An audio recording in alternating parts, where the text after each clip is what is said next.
তো বাংলাদেশে মবের রাজনীতি যারা করছেন এটা কি আসলে কেউ করছেন না কেউ করাচ্ছেন এর অনেকগুলো ক্রিটিক্যাল তথ্য আমাদের কাছে আছে। তো আমার নাম বলছে যে মব রাজনীতি আমি করেছি, আমার নাম উল্লেখ করে বলেছেন। আপনার নাম বলছি না, আমি বলছি আপনাদের যে অ্যালায়েন্স, আমি ওই অ্যালায়েন্সের কথা বলছি। না, ওটা যে করেছে তাকে স্পেসিফিকলি বলতে হবে। এটা সিরিয়াস এলিগেশন যে আমি 2 বছর ধরে মব রাজনীতি করেছি, আমি তো করি নাই।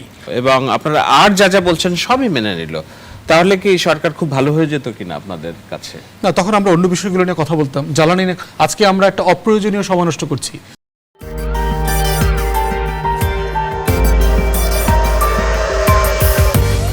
আমার সম্মানিত বড় ভাই সালাউদ্দিন ভাই, উনি যে ডিপার্টমেন্টের দায়িত্বে আছেন ওটা বাদ দিয়ে উনি এত বেশি সংবিধান চর্চা করছেন, মানে ওনার ডিপার্টমেন্টে যে খরা লেগে গেছে, এখানে যে পানির সংকট চলতেছে, গ্যাস বিদ্যুৎ নাই ওনার ডিপার্টমেন্টে, সেটা বারবার আমরা টের পাচ্ছি আর কি।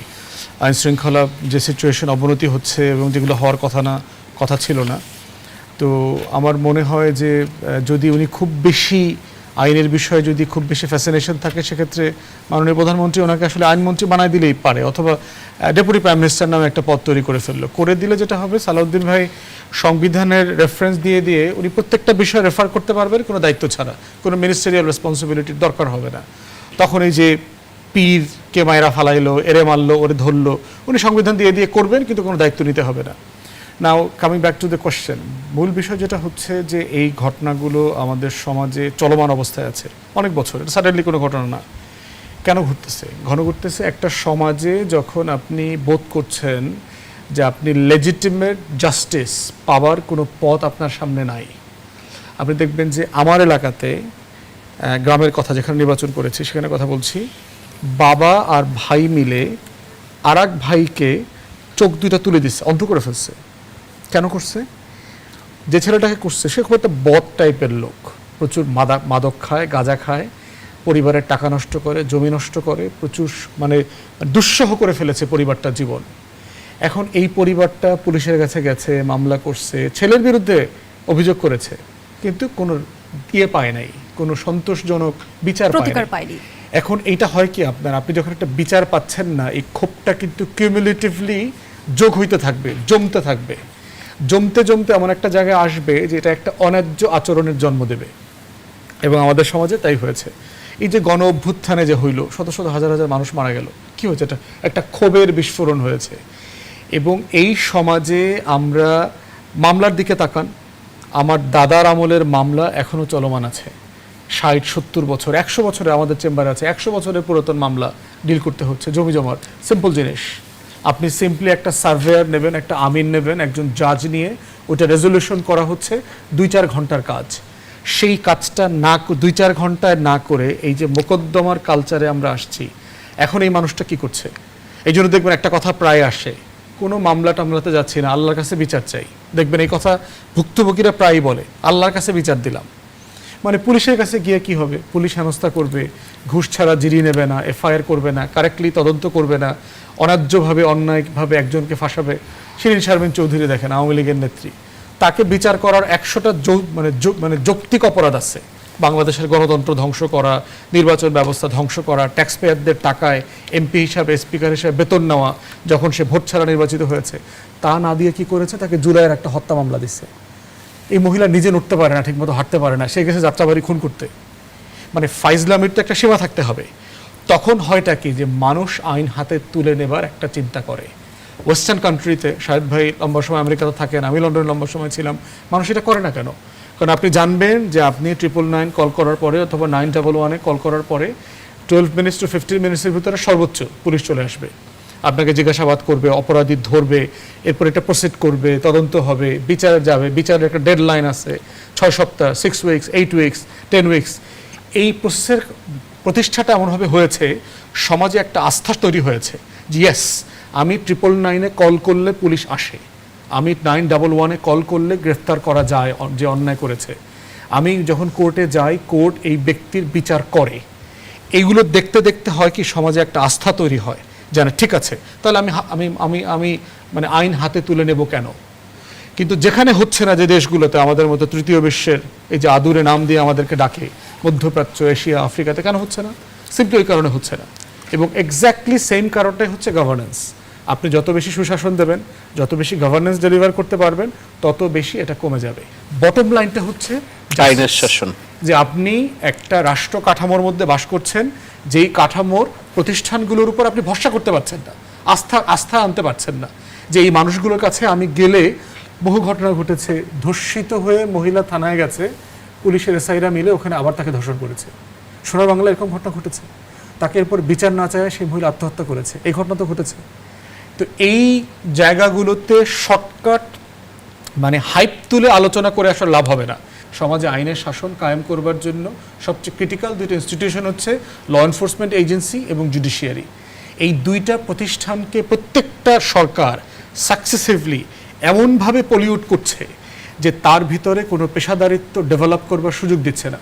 পুলিশের অফিসাররাও কিন্তু আমাদেরকে বলে, রিটায়ার্ড এবং ওয়ার্ক সার্ভিং অফিসাররা, যে ভাই আমাদেরকে পেশাদার করতে সাহায্য করেন, আমরা এই বলয় থেকে বেরোয় আসতে চাই, আমরা ন্যায্যতার সাথে কাজ করতে চাই, কিন্তু রাষ্ট্র তাকে এই কাজটা করতে সাহায্য করছে না। আমাদের আলোচনার ভাবখানা এমন যে না একেবারে খুব মব সংস্কৃতিতে আমরা নিমজ্জিত হয়ে গিয়েছি এবং আমাদের জানমালের নিরাপত্তা একেবারেই নাই হয়ে গেছে। আমি ব্যারিস্টার ফুয়াদকে অন্তর থেকে ধন্যবাদ দেই যে 2 বছরে ধরে মবের রাজনীতি করার পর তারা এখন মূলত এটি যে খারাপ ছিল সেটি তারা স্বীকার করেছেন এবং তারা এই মবের বিরুদ্ধে তারা কথা বলছেন এবং রাষ্ট্রকে চাপ দিচ্ছেন যে না এটা থামাতে হবে। এই যে রিয়েলাইজেশন, সেটা যদি আমরা ওই গত 2 বছরে দেখতাম তাহলে হয়তো আমরা আরো ভালো থাকতাম এবং ওই নির্বাচনে যে মবের বিরুদ্ধে মানুষ ভোট দিয়েছে সেই নির্বাচনে হয়তো জামায়াত, এনসিপি এবং তাদের রাজনীতির জোটকে মানুষ হয়তো আরো একটু আস্থায় নিত। তো আসলে ওই যে এটার দেরি কখনো অনেক দেরি না, যদি না আমার শুভবুদ্ধির উদয় হয়। তো শুভবুদ্ধির উদয় হয়ে যে আমরা যে সব রাজনৈতিক দল, বিএনপি বলছে মবের কোনো জায়গা নাই, এনসিপি, জামায়াত ইসলাম, এবি পার্টি বলছে যেন মবের জায়গা নাই, এবং উনি যথার্থই বলেছেন যে এখানে মূল জিনিসটা কি, আইনের শাসন। আইনের শাসন যদি আপনি নিশ্চিত করতে পারেন এবং মানুষ যদি জানে যে আমি একটা অন্যায় করে এটা পার পাবো না, আমি আইন দ্বারা এটা আমি আইনের জালে পড়বো, তাহলে আর এই ঘটনাগুলো ঘটবে না। কিন্তু আমরা এর আগে কি দেখেছি, ধরুন একজন নারীকে হেনস্থা করা, নারীর ছবি তোলার জন্য নারী যখন চিৎকার করলেন, তাকে যখন জনতা ধরে পুলিশে দিল, তখন আমরা দেখলাম যে আমাদের এই যে ধর্মীয় যারা মুরব্বী আছেন, যাদেরকে আমরা মুরব্বী বলি, তারা সরকারকে আলটিমেটাম দিয়ে তাকে ফুলের মালা দিয়ে ছাড়িয়ে নিয়ে আসলো। তো আবার সরকার যদি, ইউনূস সরকারের আমলে কথা বলছি, তখন সরকার যদি এই ধর্মীয় জনগোষ্ঠীর উপর বেত্রাঘাত করে তাহলে আবার তৌহিদি জনতা খেপে যাবে। এখন তৌহিদি জনতার নিয়ন্ত্রক কারা আসলে? এটি কি রাজনৈতিক দল হিসেবে বিএনপি, না রাজনৈতিক মতমোড়ল হিসেবে ফুয়াদ কিংবা জামায়াতে ইসলাম তারা নিয়ন্ত্রক? যিনি আমাকে এলিগেশন দিলেন যে আমরা 2 বছর মবের রাজনীতি করেছি, পার্টিকুলার আমি কখন কোথায় মব উস্কে দিয়েছি, ইনসাইট করেছি সেটা বলতে হবে। দ্বিতীয় কথা হচ্ছে যে ফ্যাসিবাদ বিরোধী আন্দোলনের সময় আমাদের যে ল্যাঙ্গুয়েজ ছিল, যে টোন ছিল, লড়াইয়ের যে ভাষা ছিল, সেইটাকে একটা রেগুলার টাইমের সাথে কম্পেয়ার করাটা খুবই অন্যায্য হবে আর কি। এবং একটা গণ অভ্যুত্থান হয়ে যাওয়ার পরে যেই ঘটনা ঘটার কথা পৃথিবীর ইতিহাসে, তার তুলনায় বাংলাদেশে আসলে তেমন কিছুই হয় নাই। আওয়ামী লীগের নেতারা নিজেরাই বলেছিল, আপনার মনে থাকার কথা, যে ক্ষমতাচ্যুত হলে লক্ষ লক্ষ মানুষের লাশ পড়বে। আওয়ামী লীগের নেতাকর্মীদের 28 জন মারা গেছে আওয়ামী লীগের নেতারা। প্রশ্ন হচ্ছে যে এই 28 জনও কি মারা যাওয়া উচিত ছিল না উচিত ছিল না? একজনও মারা যাওয়া উচিত ছিল না। 44 জন পুলিশ সদস্য মারা যাওয়া উচিত ছিল না। এইটার দায় শেখ হাসিনা এবং তাকে একটা বিচারিক প্রক্রিয়ার মধ্য দিয়ে এই জবাবদিহিতার মধ্যে আনতে হবে যে কেন এই কাজটা সে করলেন। তো বাংলাদেশে মবের রাজনীতি যারা করছেন, এটা কি আসলে কেউ করছেন না কেউ করাচ্ছেন, এর অনেকগুলো ক্রিটিক্যাল তথ্য আমাদের কাছে আছে। যে এস্টাবলিশমেন্টগুলো প্রথম আলো, ডেইলি স্টারে, ছায়ানটে, উদীচিতে যে কাজটা করা হয়েছে, এই কাজটা এতদিন পরে এসে সাডেনলি ওই তৌহিদি জনতার মাথায় আসছে যে ওখানে এটা আগুন দিয়ে পোড়াই দিতে হবে। এবং শুরুর দিকে তো ওখানে প্রোটেস্ট হয়েছে। আমি যদি একটু কনফ্রন্ট করি আপনার সাথে, এই যে উদীচি বলেন, প্রথম আলো বলেন, ডেইলি স্টার বলেন, কিংবা অন্য মবের যেই রাজনীতির বয়ানগুলো তৈরি হয়েছে সোশ্যাল মিডিয়ায়, এতে এমন না যে কেউ লুকোচুরি করে করেছে, ওপেন মতবাদ দিয়েছে যে এটা পুড়িয়ে ফেলো, এরপর এটা আগুন দাও, এবং সেইটার বয়ান উৎপাদনকারী 2 জন সোশ্যাল মিডিয়া পীর আছেন যারা আছেন, আমি নাম নিচ্ছি না, প্যারিসে থাকেন একজন নিউ ইয়র্কে থাকে একজন। এদের সাথে আপনারা একেবারে ওতপ্রোতভাবে জড়িত, এদের প্রত্যেকটা সোশ্যাল মিডিয়ার পোস্টে আপনারা লাভ চিহ্ন দেন। আপনি আপনার কথা বলছি না, বলছি যে আপনাদের যেটা আমার নাম বলছে যে মব রাজনীতি আমি করেছি, না, না, আমি যেহেতু আমার নাম উল্লেখ করে আপনার- বলেছেন। আপনার নাম বলছি না, আমি বলছি আপনাদের যে অ্যালায়েন্স, আমি ওই অ্যালায়েন্সের কথা না, ওটা বলছি। যে করেছে তাকে স্পেসিফিকলি বলতে হবে, ওটা সিরিয়াস এলিগেশন যে আমি 2 বছর ধরে মব রাজনীতি করেছি। আমি তো করি নাই। দেশের প্রায় 5 কোটি মানুষ গণভোটে হ্যাঁ ভোট দিয়ে তারা অংশগ্রহণ করেছে। যিনি না ভোট দিয়েছেন, যে 2-2.5 কোটি মানুষ, সেও তো এই গণভোটে অংশগ্রহণ করেছে। তাহলে এই বিশাল জনগোষ্ঠী 7 কোটি মানুষ অংশগ্রহণ করবার পরে একটা প্রসেস বৈধ কি অবৈধ এইটা আর আলোচনার বিষয় থাকে না। ম্যান্ডেট যেটা করে সেটা হচ্ছে আপনি এইটাকে কোনো যদি কিন্তু তবে দিয়ে এইটার বাস্তবায়নকে ডিলে করবেন না, এই প্রসেসটা আপনি তাড়াতাড়ি ফলো করবেন। কিন্তু আমরা দেখলাম যে ফ্রাস্ট্রেটিংলি বিএনপি মানে সুবিধা মতো কনভিনিয়েন্টলি কিছু কিছু অধ্যাদেশকে পাশ করছে, কিছু কিছু অধ্যাদেশ পাশ করছে না, এবং যেগুলো করছে না সংখ্যায় কম, তারা ধরেন 16টা অথবা 4টা ধরলে 20টা। এই 20টা হচ্ছে সবচেয়ে ক্রিটিক্যাল রিফর্ম, রাষ্ট্র কাঠামোতে একদম মৌলিক। যেমন ধরেন আমাদের দুদক কিভাবে অপারেট করা উচিত, আমাদের নির্বাচনী ব্যবস্থাপনা, মানবাধিকার কমিশন, গুম অধ্যাদেশ যেটা আসলো। কিন্তু ইতিমধ্যেই তো স্বরাষ্ট্রমন্ত্রী এবং আইনমন্ত্রী জানিয়েছেন বিচার বিভাগ, গুম, দুদক সহ বাদ পড়া বিষয়ে নতুন করে বিল আনা হবে। নতুন করে বিল আনতে হবে কেন? মানুষ তো জুলাই সনদের উপরে রেফারেন্ডাম দিয়েছে, যেটা অলরেডি কাঠামোগতভাবে আমরা একমত হয়েছি যে এই কাঠামোগুলো এখানে থাকবে। আপনি যেটা আছে এটা পাশ করেন। যদি আপনি মনে করেন যে সরকার মনে করলে যে কোনো সময় তো সংশোধনী প্রস্তাব করতে পারবে যে এই বিষয়ে আমাদের দ্বিমত আছে, এটা আমরা পরিমার্জন করতে চাই, সংশোধন করতে চাই, আপনি তো যে কোনো সময় এটা ট্রিগার করতে পারবেন, আপনার মেজরিটি আছে। কিন্তু যেটা একমত হয়ে গেছি, যেমন ধরেন এই মুহূর্তে আজকে রাতে যদি কেউ গুমের শিকার হয়, তাকে সে কিন্তু প্রতিকার পাওয়ার মতো তার কাছে কোনো আইন নাই।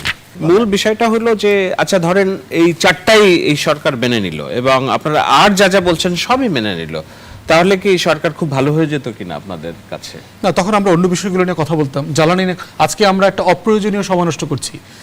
সরকার আমরা হাম নিয়ে কথা বলতে পারছি না, জ্বালানি নিয়ে কথা বলতে পারছি না, এই যে গণপরিবহন হাম নিয়েও নিয়ে যদি কথা পারছি না। বলতে হয় তাহলে তো আপনি সেই দোষ দিতেন যে ডক্টর ইউনূসের সরকার হামের টিকা কেন আমদানি করে রাখে? সবই আলাপ করতাম, সবার ফেলিউর নিয়ে কথা অনেক বলতাম। ধন্যবাদ। আমি যখন আপনাকে ফ্লোর দিব আপনি আবার আমি এই উত্তর কথার দিব। উত্তর ঠিক দিবেন। আছে, ঠিক আছে। এই অনুষ্ঠান কিভাবে চলবে